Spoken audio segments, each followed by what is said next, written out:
Magandang umaga, Malacañang Press Corps, and welcome sa ating press briefing ngayong araw, May 16.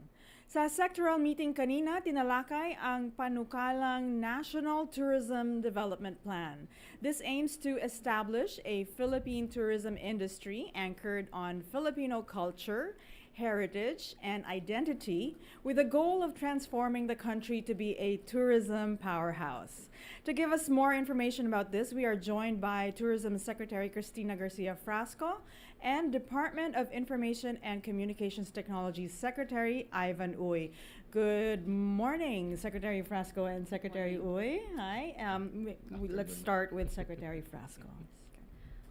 Maayong buntag. I am pleased to inform our fellow Filipinos that our President, Ferdinand Bongbong Marcos Jr., has approved the National Tourism Development Plan for 2023 to 2028. This NTDP is the result of consultation among the Tourism Coordinating Council as well as our various tourism stakeholders from our regions all over the Philippines. The NTDP shall serve as the blueprint and the development framework for the tourism industry for the duration of the Marcos administration. We're very grateful to our President for articulating very early on in his administration his priority for tourism development. And this has resulted in a convergence among government agencies as far as giving full support to the development of the industry, recognizing the losses that have ensued as a result of the pandemic and various calamities. The NTDP lays down the 7 objectives of the Department of Tourism that focuses on the essential pillars of development, which, in our view, would be able to give the Philippines a fighting chance at becoming a tourism powerhouse. And therefore, these objectives involve not simply the promotion of the Philippines, which we will continue domestically and internationally, but also, more importantly, addressing the essential issues of tourism development, including the development of infrastructure, connectivity, as well as digitalization, the equalization of tourism development and promotion, the enhancement of the overall tourist experience, as well as the strengthening of tourism governance. As a whole, the NTDP shall provide a guide for our regions as well in the effort of our President to spread countrywide development through tourism. And what our fellow Filipinos can expect is that mabibigyan po ng pagkakataon yung ating mga kababayan na magkaroon ng tourism employment sa pamamagitan ng pag-develop natin ng mga tourism circuits and to continue to push for tourism across our regions and provinces. We're very excited to launch in a few short weeks the Philippine Experience, which gives our fellow Filipinos an opportunity to experience not just our destinations but also reintroduce them to the heart and soul of the Filipinos through our festivals, our food, and the like. This is just one of the many programs under the Marcos administration that aims to maximize domestic tourism, recognizing its strength to support our economy as well as to usher in more international tourists. So we're very thankful to President Marcos for approving the NTDP, and we very much are looking forward to instituting all of the programs and plans under his administration, all towards the goal of ensuring that our fellow Filipinos are able to enjoy gainful employment and livelihood as a result of the success of the tourism industry and to position the Philippines in a more primary role in the ASEAN and the world. Daghang salamat. Thank you, Secretary Frasco. And now we have Secretary Ivan Uy of DICT. Thank you very much. Well, the DICT's role here is to really support the Department of Tourism in its effort in establishing the Philippines as one of the primary tourist destinations around the world. And one of the challenges really in promoting and establishing that position for the Philippines is issues on digitalization and connectivity. So Secretary Frasco provided us initially with a list of about 94 tourist destinations that had connectivity challenges. So with that list, in a matter of a few months, we've already put into the program that for the first phase, we will be able to deploy about 46 out of the 94 destinations that will be lightened, no, with free internet connectivity. And under this phase one, it will cover some of the very major sites of tourism, which is Baguio, Palawan, Boracay, Cebu, and several others tourism destinations identified as a priority. So this is a joint initiative with the Department of Tourism and Department of Information Communications Technology in order to ensure that our tourists will have a complete, no, experience in the tourism areas. As we all very well know, many of the tourists now are also vloggers. They vlog about their experience while they are there experiencing or enjoying the tourism sites. So it's critical that we provide them with the internet connectivity. So while they're there enjoying those experiences, they can actually be also our marketing tool in propagating the message to them, how they're having fun in the Philippines and how they're enjoying the Philippine experience, which will be very unique from many other destinations. Secondly, DICT is also addressing some of the administrative blocks that can occur with respect to pushing our tourism agenda. One of which is the visa issues, no? The limited capacity of our foreign consulates in issuing those visas because of physical limitations, whether it's in the space that they can accommodate as well as the people who are processing those visas.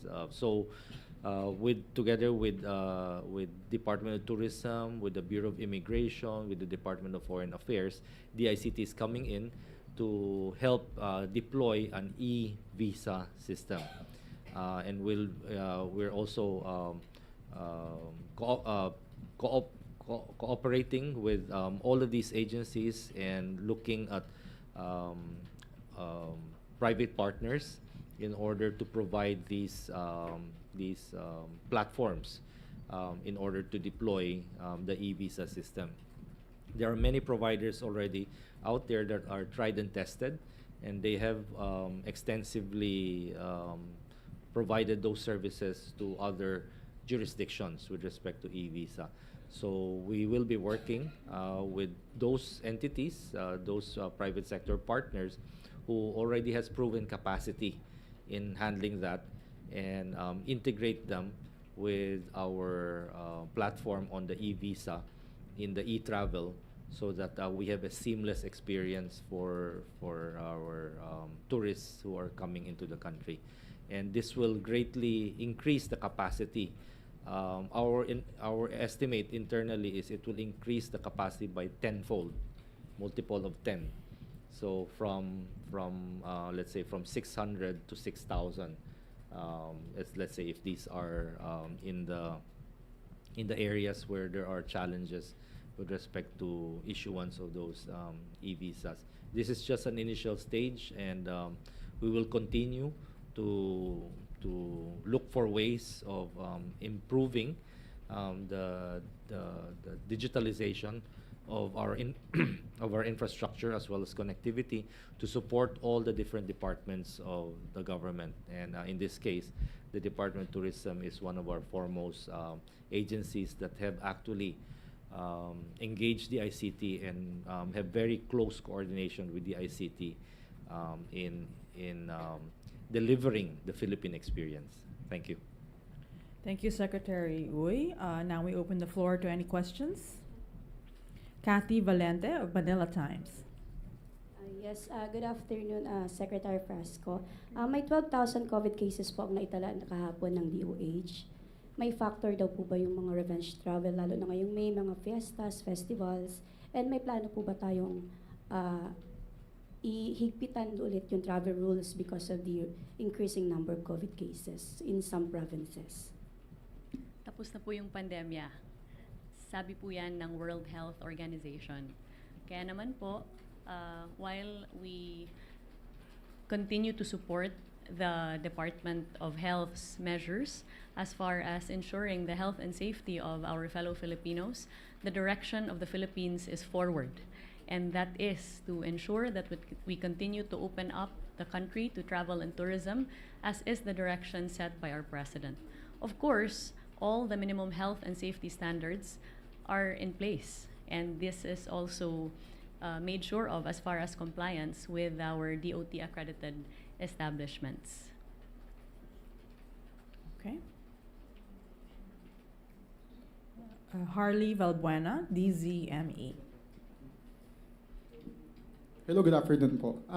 Secretary Uy, do you think that the SIM registration will be a huge help in the approved National Tourism Development Plan, given that this includes digitalization in tourism, and especially because we also want to avoid the existing scams in tourism? For example, yung fake bookings po sa mga hotel and resort and other fraudulent activities. Well, the SIM card registration definitely will help, no? Although karamihan na identify namin sa mga fake bookings through the web, where there are websites that do that. But definitely, with SIM card registration, kung yung scams na yan are using the SIM cards in order to deceive the public, once they are registered, we will now be able to identify the perpetrators and go after the perpetrators. Katrina Domingo, ABS-CBN. Good afternoon, sir. Sir, ma'am, first, how much is the Philippines expected to shell out for the entire Philippine National Tourism Development Plan? Well, first of all, I'll tell you how much the tourism industry has made for 2022, and that is no less than 1.74 trillion pesos as a composite of domestic visitor receipts as well as foreign visitor receipts. And this has also resulted in no less than 5.2 million in employment for our fellow Filipinos. With regard to the proposition for the National Tourism Development Plan, we have submitted an overall proposed financial consideration to the President. However, as a result of the discussions earlier, which takes into consideration events that will be hosted by the Philippines in the next coming years, especially as it relates to MICE, we are recalibrating that number and we'll be releasing that once we obtain approval from the President. Okay, so no number yet, but can we get more specifics as to the timeline of the program? How soon can the DICT roll out the free internet connectivity for all 94 destinations, given that the plan spans 5 years? For the first 46, it will be already out by next quarter. So if we're able to deploy that we signed the MOA, I think 3 months ago. Yes, in 3 months ago. So in 6 months, we will be able to deploy the first half. So second half, most likely by end of the year, we'll have full 100% coverage. Thank you po. Ivan Mayrina, GMA7. Secretary Frasco, can we get more details on the National Tourism Development Plan? Ano ho yung bagong maaasahan sa paraan ng pagpopromote natin ng Pilipinas bilang isang tourist destination and eventually para gawin siyang tourism powerhouse, as you said? Unang-una po, yung focus natin, hindi lamang sa promotions, but more importantly, product development. Because according to global indices that measure tourism successes and challenges among our ASEAN neighbors, the Philippines actually ranks number 6 vis-a-vis our neighbors in the ASEAN, especially in terms of infrastructure, business environment, safety, as well as other indices, including connectivity. And that is the reason why we have begun to ask the difficult questions and provide solutions to unlocking these roadblocks that are preventing the Philippines from occupying a more primary role in the ASEAN. Kasali na po dyan yung pinaka-basic infrastructure, building more quality roads towards our tourism destinations, not just in our key destinations, but also our lesser-known and emerging destinations. Taking a look at the capacity of these destinations to handle drainage, sewerage, water treatment, and the like, since the direction of the Marcos administration is towards sustainable tourism development. Pangalawa, one of the challenges that the Philippines faces vis-a-vis its neighbors in the ASEAN is really connectivity. And that is why, since the beginning of the Marcos administration, we have engaged in intense negotiations with both international and domestic airlines in partnership with the DOTR for the purpose of resuming flights that were halted during the pandemic, as well as adding more flights, not just into Manila, but more importantly, to our destinations across the country. This is the reason why, under the Marcos administration, we are very pleased to report that there are now flights, for example, direct from Clark to Caticlan, Clark to Busuanga in Palawan. There are now connections from Cebu to Baguio, and even Cebu to Bangkok. There's even now also a new flight from Manila to Perth in Australia. Under the National Tourism Development Plan, the focus is to improve the situation of the Philippines as far as the pillars where we rank very low amongst our neighbors. Digitalization holds the key as well to tourism development in the country, and that is why we appreciate the effort of the DICT in assisting us in the directive of the President to institute visa reforms to our country. For example, the top 2 source markets that we see could really help boost our portfolio in the Philippines are China and India. However, the biggest challenge that they face is that we require visas for them to come into the country.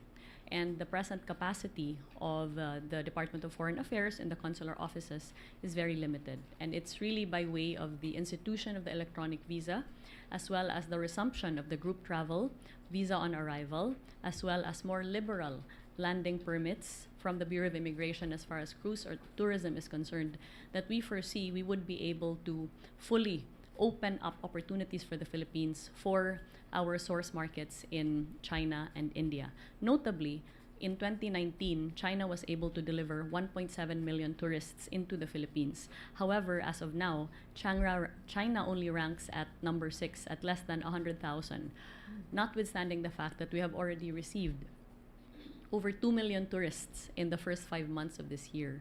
So it is by unlocking all of these roadblocks that we would be able to fully develop the tourism industry, guided by the National Tourism Development Plan. Finally, per the directive of our President to give tourist opportunities equally to our regions, cities, and municipalities, under the National Tourism Development Plan, we're engaging in a heritage and culture mapping of our regions, our provinces, our cities, and municipalities. And this would give opportunities to our local tourism communities to develop their local tourism products and to obtain guidance from the DOT and its attached agencies as far as the marketability of these products to our tourism stakeholders and customers.